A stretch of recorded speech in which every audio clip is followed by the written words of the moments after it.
La Goétie, par sa réputation nécromantique, est enfermée dans un imaginaire effrayant.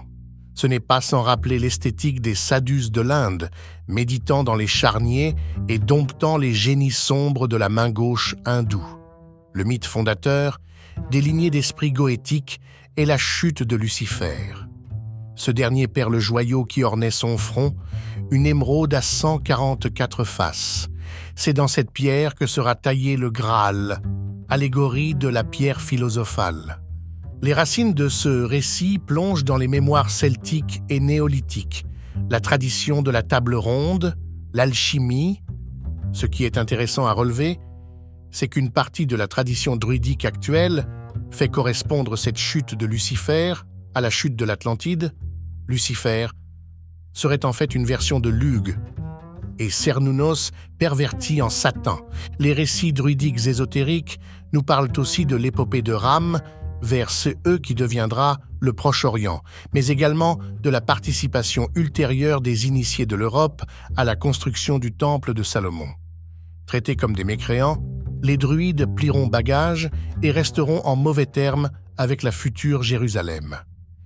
Il ne s'agit pas de prendre ces histoires pour argent comptant, mais il faut par contre prêter l'oreille à des liens de sens inattendus. Une hypothèse me hante.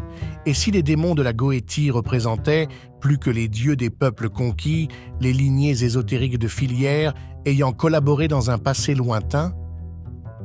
L'âge d'or perdu? C'est peut-être une pièce du puzzle.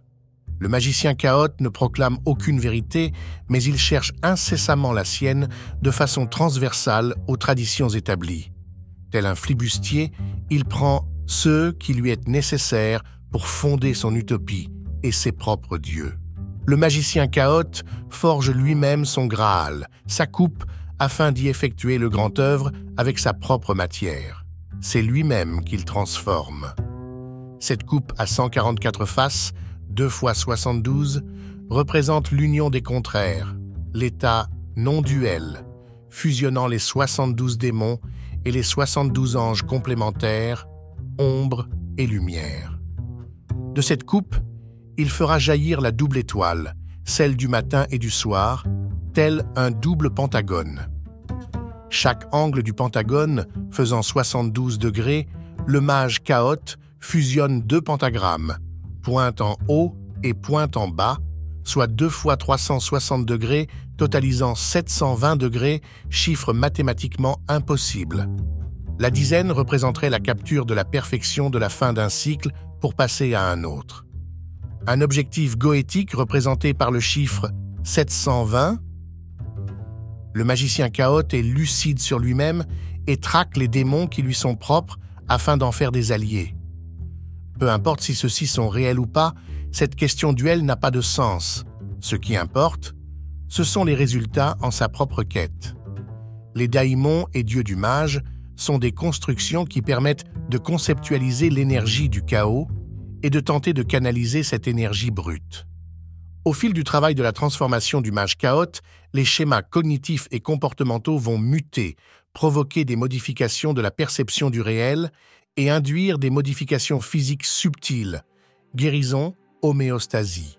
Il payera ce privilège grisant avec un sentiment d'isolement, le confrontant aux limites de ses cadres culturels et de ses valeurs de surface. La crise qui suivra cet état, et de façon répétitive, sera sa propre chute de son Atlantide intérieure.